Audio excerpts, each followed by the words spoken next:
More signs continue to point towards Norbert Mao's failure in the speakership race. His Secretary General from within the DP came out to endorse Anita MAO. And for me, it points to two things.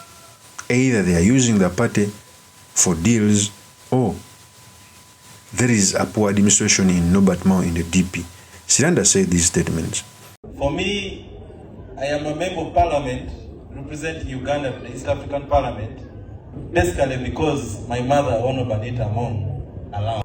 And as the Secretary General of DP, we only had 9 MPs. Out of the 9, 4 were not supporting. So for me, I am not here as an MP. I am at home because the Right Honorable is my mother. Nze tili banonga member of Parliament wa East Africa. Aye ndidi waka kuba Right Honorable Speaker mama wange.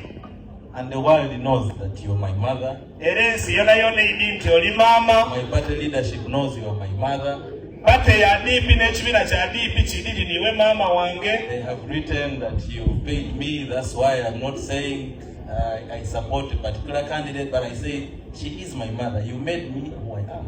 I must appreciate. Wawandi sendi wachita wabira abantu abandi ayeye ali ayi mama. And there is no war between my leader Honorable Mao and the speaker, because I've seen every time I want to get something, I even call Honorable Mao. I'm trying to get my mother. Can you call her for me? And he's the one who said go. Oli wajenda okufuna ekintu okuva kwa muganda we Honorable Norbert Mao akobera Honorable Norbert Mao yakubira Right Honorable Speaker Mayor. I do not know how many times you've been in your house. I don't know how many times you've been there in every aspect of life. And for me, the Right Honorable Speaker is a speaker, and she's going to be speaker. Oh no, the speaker, speaker. That is Siranda. Siranda is the Secretary General of DP. I keep on telling people that if I'm General Kaguta Museveni and running for speakership, how can you convince me that you'll be a good speaker even when your own are not supporting you, they are supporting my candidate? Even DP candidates who are elected, because DP has 6 members of parliament, I've not seen anyone who's coming out to support Norbert Mao. Even the Acholi Parliamentary Caucus, the head of Acholi Parliamentary Caucus is called, known as a call. I keep on telling people that for me, I've ever run as an MP. The first people you back on your support are your immediate friends and your family. If your political party family disengages from your race, what do you think is going to happen? So the purpose of this video, I've come to talk about Norbert Mao's stake for the speakership and how the DP has rebelled against his stake, what it means for our politics, and most importantly, the sedimentaries we can learn from the politics of our nation. But before I do this, I want to let you know that if you're into this channel, please subscribe. And if you're watching this video from a different platform, please head on to YouTube. Type in Sula Mawagari. There's a lot of content of this nature. If geopolitics and economics is what you want, this will be definitely the right channel for you to subscribe to.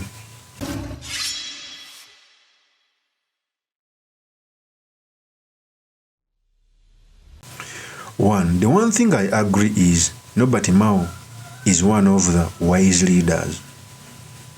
In fact, is the same person who came out to say that a leader who's wise and decides not to use his wisdom, or he is used by the rogue regime of NRM, his wisdom ceases to exist.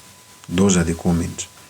I also agree that Norbert Mao would make a better speaker than Anita MAO because Anita MAO is incompetent, partisan, reckless, corrupt, basing on the sanctions which were slapped on him.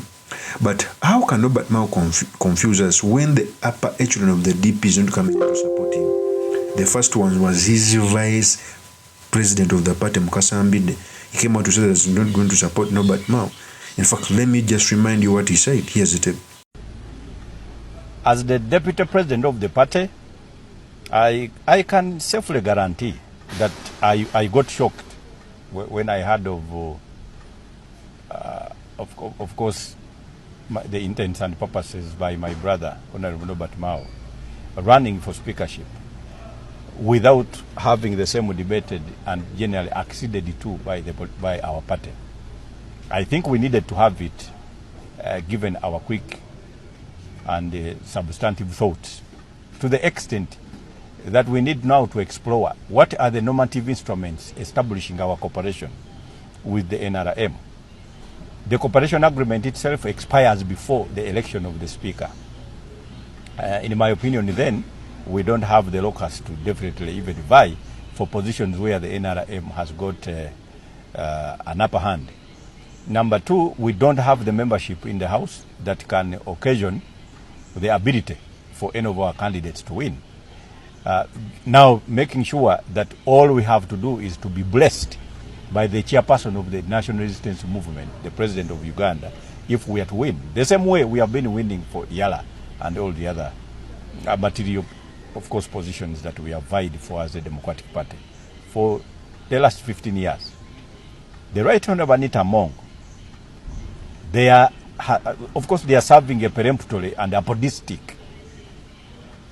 kind of practice, where they need each one serves 10 years and the other comes in, except if there are exceptions generated, which I don't find with the Right Honorable Anita Mong, that can vitiate, of course, the standards generated by NRM historically. I have got the opinion that she has served well. She has managed Parliament, and we have not had factions in Parliament. We have not had the commotion, higi-haga, and any krinkum in Parliament in terms of passing bills, passing decisions, amending articles of the Constitution. We have not seen SFC deployed.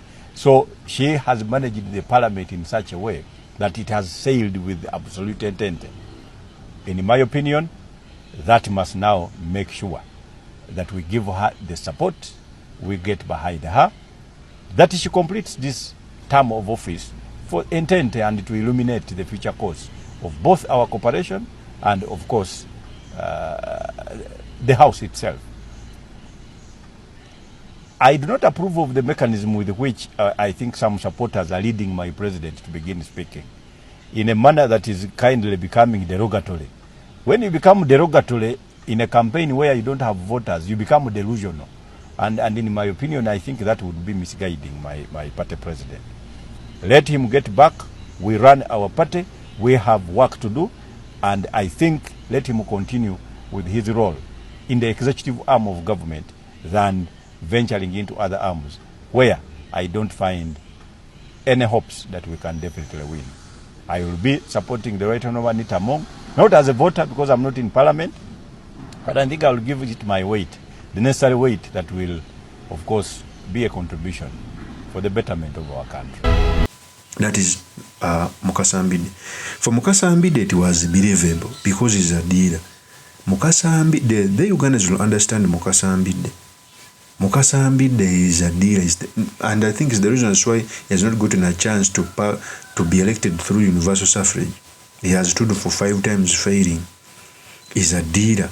In the 2021 general election, despite being the vice chairperson of DP, Norbert Mao was running as president. He never supported Norbert Mao. That is hypocrisy. Either it points to the highest hypocrisy, or it points towards the leadership of DP playing on us to cut some deals. So for me, seeing your Secretary General, seeing your Vice President supporting Anita Mong, it points to 2 things. One, either these people sat down to play General Kaguta Museveni so that part of them can be in cabinet. Remember, DP has ever had a cooperation which ended, of course, before 2026. So Norbert Mao may want to take a swipe at the speakership as a way of negotiating to be in cabinet. And guess what? I highly think 90% of the chances General Museveni is going to retain him in the cabinet. And to show that General Museveni is a bully who knows what he wants, by the way. When the cooperation ended in 2026, part of the leadership came out to ask NRM so that they can do another cooperation. General Museveni refused. In his campaign trail, he never even included Norbert Mao on his campaign trail to show that I can win this vote alone. So that even if he gives you a position, it's because of on his own behest. You cannot come out to say that I supported General Kaguta Museveni. No. even if Onoba now didn't come out to support General Kaguta Museveni, General Kaguta Museveni has a way of maneuvering in election, of course, which is unconstitutional. So for me, when I see Nobata MAO fighting for the speakership, it's either is a way of negotiating, and I think he's going to get that position, but also to see the upper echelon of the DP coming out publicly to endorse another candidate. It also points to something. No, but but I think even Siranda thinks that when he supports Anita Among, he'll be re-elected as the MP for East African Community, because the way how elections are done, the speaker can maneuver someone to win the East African Community. I remember when they were electing the previous batch of the MP for East Africa, it had never been precedented. They told NRA members who were the majority that they should vote from 1 to 12. And names were not placed in the alphabetical order, they were placed randomly. That means the election was stolen on the ballot. How unfortunate. In fact, I urged those people who lost the election in the East African Community to go in court. So for me, when I see such things happening, everyone is on himself, trying to find a way on how we can be in cabinet. Mukasa and mbidde is now abusing each and everyone in the opposition. Those are the people we had for a long time in the opposition, banking on them to deliver Uganda. Now they are dealing with one of the oldest party. Of course, as my opinion remains truly Mr. Makindi, Kavya Sulaiman Magal. If you're into this channel, please subscribe, like, and comment so that I'm motivated to do more of such videos. I'll see you on another one. Peace.